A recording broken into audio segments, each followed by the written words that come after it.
مسلم league Quaid Azam کی سیاست جو ہے وہ کس طرف جانی ہے، کیونکہ جب جو شجاعت حسین کو اور صالح حسین کو شہباز شریف ملنے کے لیے پرائم منسٹر کی حیثیت سے ان کے گھر اسلام آباد آتے ہیں یا پھر آصف علی زرداری آتے ہیں، تو پی ٹی آئی کے ساتھ الائنس ہونے کی وجہ سے چودھری پرویز لائی، مونس لائی اور حسین لائی پر ایک دباؤ بڑھتا ہے۔ پی ٹی آئی کے لوگ جو ہے گزشتہ دنوں آپ نے دیکھا ہوگا کہ اعجاز چودھری نے جو ہے ایک ملاقات کی تصویر پر جو طنز کیا تھا تو مونس لائی کی سوشل میڈیا پر ان کے ساتھ جو ہے وہ نوک جھونک کافی دیر جاری رکھی تھی۔ تو جب جو شجاعت حسین مسلم لیگ نون کے ساتھ ملتے ہیں اور ان کی ملاقات آصف زرداری سے ہوتے ہیں تو پھر چودھری پرویز لائی اور مونس لائی کو کافی پی ٹی آئی کے الائی ہونے کی حیثیت سے ڈیفینسو ہونا پڑتا ہے، ان کی پوزیشن جو ہے وہ قدرے جو ہے وہ ان کے اتحادی کے طور پر کمزور ہوتی ہے۔ تو اب یہی طے کیا گیا کہ حسین علی نے تو واضح طور پر اس بات کا رات بھی ایک اپنے ٹویٹ میں اعلان کر دیا تھا کہ وہ ایسی مسلم لیگ قائد اعظم کا حصہ نہیں رہ سکتے جو شہباز شریف یا اس کی حکومت کو سپورٹ کرے۔ تو اب بڑے واضح ہے کہ جو ان کے خاندان کے 3 ایم این ایز ہیں جن میں حسین علی، مونس لائی اور صالح حسین، تو 2 ایم این ایز جو ہیں وہ تحریک انصاف کے ساتھ واضح طور پر آئندہ الائنمنٹ بھی رکھنا چاہتے ہیں، لیکن وہ کسی صورت ابھی پی ٹی آئی میں ضم ہونے کا ارادہ نہیں رکھتے۔ مونس لائی ہو، حسین لائی ہو یا پرویز لائی، وہ مسلم لیگ قائد اعظم کے طور پر اپنا تشخص برقرار رکھنا چاہتے ہیں۔ اب ان 3 بڑوں کی جو ملاقات ہے اس میں یہ طے کیا جائے گا کہ کیا یہ اپنے معاملات کو سنبھال سکتے ہیں یا پھر مسلم لیگ قائد اعظم کو الگ کر لیں یا پھر اپنی سیاست کو جو ہے وہ کس طریقے سے الگ کریں گے، یہ اسی ملاقات میں طے ہوگا۔ یا پھر دیکھا جا سکتا ہے کہ شاید اس ملاقات میں جو شجاعت حسین جو ہے جو ہمیشہ ایک وفاداری کی سیاست کے لیے مانے جاتے ہیں، تو شاید وہ کوئی فارمولا نکال سکیں جس میں یہ خاندان جو ہے جو سیاسی طور پر راہیں جدا کر رہا ہے اکٹھا ہو سکے۔ صالح حسین تو وزیر ہے نا بھائی، اور چیمہ صاحب جو ہیں وہ بھی، بشیر چیمہ صاحب وہ بھی وزیر ہیں، طارق بشیر وہ وفاقی وزیر۔ تو کہ بات کیا ہے، ایک بات میں بتاؤں اصولی بات، مونس علی صاحب کو لگتا ہے کہ صورتحال اگر نہ بہتر ہوئی تو شاید چودھری صالح کی باقی رہ جائیں۔ چودھری ظہور علیہ صاحب تھا، ایک بھائی سیاست میں تھا چودھری ظہور علیہ، ہاں جی، اور ان کے بھائی منظور علیہ وہ بزنس کو دیکھتے تھے، ٹھیک ہے نا، ان کے چودھری پرویز علیہ کے بیٹے۔ اب اگر پورا خاندان اور اس کا ہر فرد سیاست میں آ جائے گا تو اس کے مسائل تو پیدا ہوں گے نا۔ چودھری یہ تو اب بنیادی وجہ چودھری جو ہے شجاعت حسین کے بیٹے، چودھری وجاہت کے بیٹے، دوسرے وہ سارے سیاست میں ہیں، اور ادھر پرویز علیہ صاحب کے مونس علیہ سیاست میں ہیں، اور راسخ علیہ جو ہے بزنس کرتے ہیں اور تبلیغی جماعت میں ہیں۔ صحیح، اگرچہ سنا ہے زبان کے بڑے سخت ہیں۔ تو اب بات یہ ہے کہ یہ بھی تو کرے نا، سیاست اگر پورا ٹبر ہی سیاست میں ہوگا ہر بندہ تو پھر رفت تو ہوگی، تو پھر معاملہ تو خراب ہوگا نا۔ اعتراض اس کو بھی ہوگا، کوئی ڈسپلن لے کے آئے، کوئی بزنس کرے، کوئی سیاست کرے، یہ بھی دیکھنے کی بات ہے۔ بہرحال یہ دیکھیں نا، اب یہ کتنا بڑا المیہ ہے کہ یہ وہ خاندان ہے جو اس لیے جانا جاتا ہے کہ جب بھی کوئی سیاسی ملاقات ہو یا سماجی ملاقات ہو یہ سارے بڑے اکٹھے ملتے ہیں۔ یہاں کیا ہو رہا ہے کہ شہباز شریف صاحب اور زرداری صاحب ملتے ہیں تو شجاعت صاحب یا صالح صاحب ہوتے ہیں۔ ان کی رواداری جو تھی، تعلق رکھنا، نبھانا، یہ ان کی روایات ہیں، تو اللہ تعالیٰ ان کی حفاظت فرمائے۔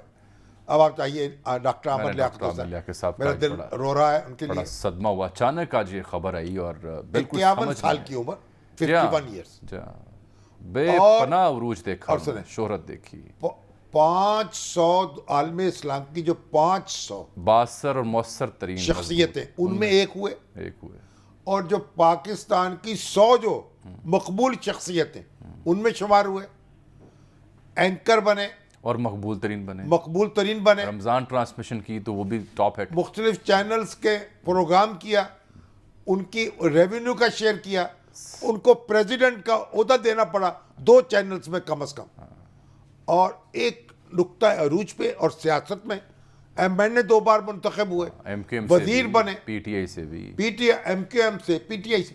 ایک زمانے سمجھا جاتا تھا کہ وہ کراچی کے لیڈر ہوں گے اور جناب الطاف حسین کو ریپلیس کریں گے، اتنی ان کی اٹھان تھی، کیا تقریر کرنے کی صلاحیت تھی، کیا ان کا علم تھا، کیا گفتگو کرتے تھے۔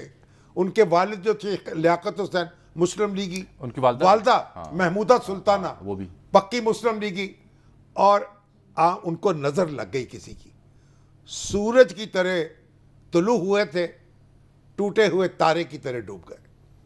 بڑا دل گرفتہ ہوا، میں ان سے ایک ذاتی تعلق بھی تھا، تصاویر بھی اور دیکھی، اور بڑا مجھے دکھ ہوا ہے، اور جو بھی یہ ان کی تو ان کی دیکھیں نا گزر گئے ہیں اپنے حقیقی مالک کے حضور پیش ہو گئے ہیں رب کائنات کیا اس پہ بحث کریں، لیکن آپ دیکھیں کیا بات اپنے آپ کو سنبھال نہیں پائے، اتنے عروج کے بعد پھر جو پے در پہ تنازعات جس طرح ان کا شکار ہوئے، تنازعات کی ذاتی نظر ہو زندگی ہو، گئے، سیاسی زندگی اپنے ہو، آپ کو سنبھال نہیں پائے، سوشل میڈیا کی زندگی، ذاتی زندگی سنبھال نہیں پائے، ایک شادی پھر دوسری شادی پھر طلاق، کچھ سکینڈلز. دیکھیے وہ ایک عالم دین کے طور پہ، نہیں پہلی شہرت تو یہ آئی تھی ایک نعت خان کے طور پہ، ایک نعت گو کے طور پہ، نعت بھی خوب پڑھتے تھے، کہتے بھی تھے، وہ معروف ہوئے تھے، بڑے بلا کے مقرر تھے، اور بڑی یعنی ایک صاحب علم شخصیت، اور ان کا حلقہ جو تھا وہ جس توقع رکھتا تھا ان سے، وہ اس میں اس کو صدمہ پہنچا،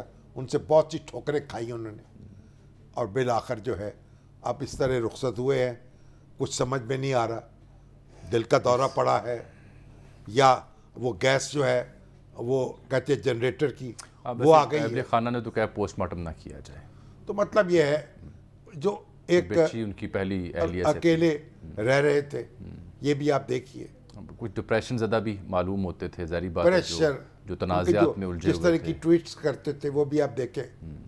تو مطلب ایک توازن جو تھا، بڑا مشکل کام ہوتا ہے سر، اس قدر نہیں رکھ پا شہرت رہے اور اس قدر بلندی اگر تو نصیب ہو سے سنبھالنا. مجھے تو بڑا صدمہ ہوا ہے ذاتی طور پر، یعنی کہاں کیا بلندی پائی تھی، کیا ان سے توقعات تھی، بڑا جوہر تھا ان کا اندر. اللہ تعالیٰ سر ان کے درجات لوگوں کو ساتھ ملانے کا، ساتھ چلانے کا. اللہ درجات بلند فرمائے، ہم دعائی کر اچھا سکتے یار ہیں. وہ فارماسیوٹیکلز آج بریک آ گئی سر، کل کر لیتے ہیں ان کی وہ دوائیں کی قیمتیں جو ہے نا وہ بڑھ نہیں پا رہی، ڈرائیو والے ان کو اور قیمتیں ڈیویلیویشن کے بعد را مٹیریل بڑھ چکا ہے.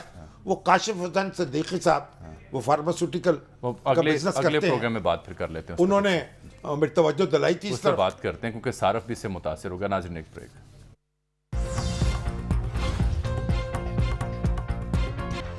ناظرین اس کے ساتھ ہی آج کے پروگرام کا وقت یہاں ختم ہوا چاہتا ہے. آپ سے ملاقات اگلے پروگرام میں، تب تک کے لیے اللہ حافظ.